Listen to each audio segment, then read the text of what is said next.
10 رمضان اس عظیم ہستی کا یوم وصال ہے جو اسلام کے قیام کی اولین گواہ ام المؤمنین پشت پناہ نبوت والدہ بطول زوجہ رسول صلی اللہ علیہ وسلم تاجدار نسواں حضرت خدیجہ بنت خویلد رضی اللہ عنہا تھیں۔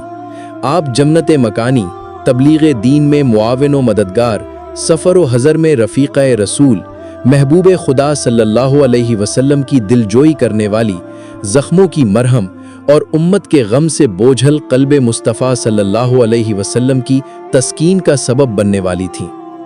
آپ نے اپنے گھر کو دین کی پناہ گاہ بنایا اور پاک اولاد کی پرورش فرمائی۔ آپ رضی اللہ عنہا وہ خوش نصیب ہستی ہیں جن پر آسمان سے سلام نازل ہوا۔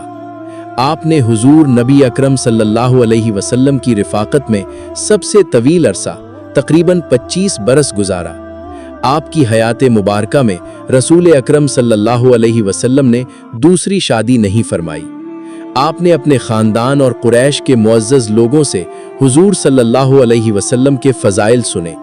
آپ کی صداقت و امانت کی خبریں آپ تک پہنچتی رہیں، اور سفر تجارت میں آپ کے غلام میسرہ نے جو واقعات بیان کیے، ان سب نے آپ کے دل میں محبت و یقین کو اور بڑھا دیا۔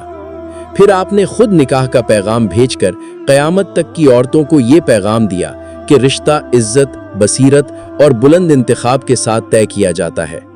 جاہلیت کے داغدار معاشرے میں بھی آپ اپنی پاکیزگی اور عفت کی وجہ سے طاہرہ کہلاتی تھیں۔ آپ کے والد قریش کے کامیاب تاجر تھے، اور آپ نے ایک ایسے ماحول میں تجارت سنبھالی جو مردانہ غلبے والا اور سخت تھا، مگر آپ نے اپنی دولت، کردار اور اعلیٰ اخلاق کے ذریعے نمایاں مقام حاصل کیا۔ حضرت خدیجہ ہمیں سکھاتی ہیں کہ کامیابی دھوکے اور بے ایمانی کے بغیر بھی حاصل کی جا سکتی ہے، اور یہ کہ معاشرتی رکاوٹوں کے باوجود بلند مقام پایا جا سکتا ہے۔ شادی سے پہلے آپ ایک بڑے کاروبار کی مالک تھیں۔ آپ کے تجارتی قافلوں میں ہزاروں اونٹ اور سونے چاندی سے آراستہ سامان ہوتا تھا، مگر جب آپ رسول اللہ صلی اللہ علیہ وسلم کے عقد میں آئیں تو اپنی ساری دولت اسلام کی خدمت میں پیش کر دی اور سادہ زندگی اختیار کی۔ شیب ابی طالب کے بائیکاٹ میں آپ نے سختیاں برداشت کیں، کئی دن فاقوں میں گزرے، درختوں کے پتے کھا کر گزارا کیا۔ انہی مشقتوں کے باعث آپ کی صحت متاثر ہوئی اور بالآخر وصال فرما گئیں۔ رسول اکرم صلی اللہ علیہ وسلم نے آپ کے بارے میں فرمایا کہ اللہ تعالیٰ نے مجھے ان سے بہتر بدل عطا نہیں فرمایا۔ وہ اس وقت مجھ پر ایمان لائیں جب لوگ انکار کر رہے تھے، انہوں نے اس وقت میرا ساتھ دیا جب سب نے چھوڑ دیا۔ حضرت خدیجہ رضی اللہ عنہا نہ صرف اپنے دور کی بلکہ قیامت تک آنے والی خواتین کے لیے بہترین رول ماڈل، اسلام قبول کرنے والی پہلی خاتون تھیں، اور وہ عظیم المرتبت ہستی تھیں جن کے بارے میں حضور نبی کریم صلی اللہ علیہ وسلم فرمایا کرتے تھے کہ جس طرح لوگوں کو میرے پاس آ کر سکون ملتا ہے، مجھے خدیجہ کے پاس جا کر سکون ملتا ہے۔ سبحان اللہ۔ آپ رضی اللہ عنہا مومنوں کی پہلی ماں ہیں۔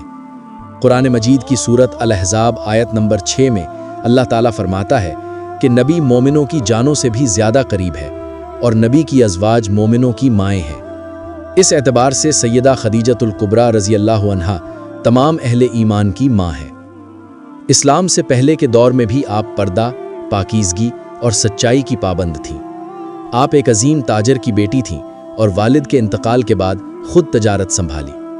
باوجود اس کے کہ آپ کبھی بازار نہ جاتیں، آپ کا مال مکہ میں سب سے زیادہ فروخت ہوتا تھا۔ آپ سرمایہ دیتیں اور دیانتدار افراد کو تجارت کے لیے مقرر کرتیں۔ اسی سلسلے میں حضور نبی کریم صلی اللہ علیہ وسلم بھی آپ کا مال لے کر تجارت کے لیے شام تشریف لے گئے۔ اس سفر میں آپ کے غلام میسرہ ساتھ تھے۔ انہوں نے واپسی پر آپ کو حضور صلی اللہ علیہ وسلم کی امانت، دیانت اور اعلیٰ کردار کے واقعات سنائے۔ سفر کے دوران ایک راہب نے بھی حضور صلی اللہ علیہ وسلم کی علامات دیکھ کر کہا کہ یہ اللہ کے سچے رسول ہوں گے۔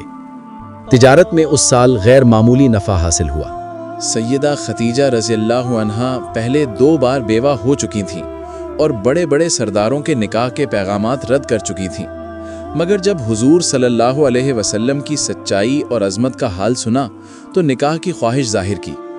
آپ کی سہیلی حضرت نفیسہ رضی اللہ عنہا نے پیغام پہنچایا۔ حضور صلی اللہ علیہ وسلم نے فوراً جواب دینے کے بجائے اپنے چچا سے مشورہ کیا، جس سے آپ کی اعلیٰ سیرت اور خاندانی ادب ظاہر ہوتا ہے۔ نکاح کے بعد سیدہ خدیجہ رضی اللہ عنہا نے اپنی ساری دولت حضور صلی اللہ علیہ وسلم کے قدموں میں رکھ دی۔ حضور صلی اللہ علیہ وسلم نے وہ سب اللہ کی راہ میں خرچ فرما دیا۔ آپ رضی اللہ عنہا نے سادگی اختیار کی، گھر کے کام خود کیے اور ہر حال میں حضور صلی اللہ علیہ وسلم کی مددگار رہیں۔ جب پہلی وحی نازل ہوئی اور حضور صلی اللہ علیہ وسلم غار حرا سے گھبراہٹ کے عالم میں گھر تشریف لائے تو آپ نے تسلی دیتے ہوئے فرمایا کہ اللہ آپ کو ہرگز رسوا نہیں کرے گا، کیونکہ آپ صلہ رحمی کرتے ہیں، محتاجوں کی مدد کرتے ہیں اور سچ بولتے ہیں۔ آپ سب سے پہلے ایمان لانے والی تھیں اور ہر مشکل میں حضور صلی اللہ علیہ وسلم کا ساتھ دیا۔ آپ کی وفات کے بعد بھی حضور صلی اللہ علیہ وسلم ان کی سہیلیوں اور عزیزوں کا خاص خیال رکھتے۔ جب بھی سیدہ خدیجہ کا ذکر ہوتا، حضور صلی اللہ علیہ وسلم خوش ہو جاتے اور آپ کی وفاداری کو یاد فرماتے۔ سیدہ خدیجۃ الکبریٰ رضی اللہ تعالی عنہا کی زندگی وفا، ایثار، قربانی اور محبت کی روشن مثال ہے۔ اللہ تعالی ہمیں ان کی سیرت پر عمل کرنے کی توفیق عطا فرمائے، آمین۔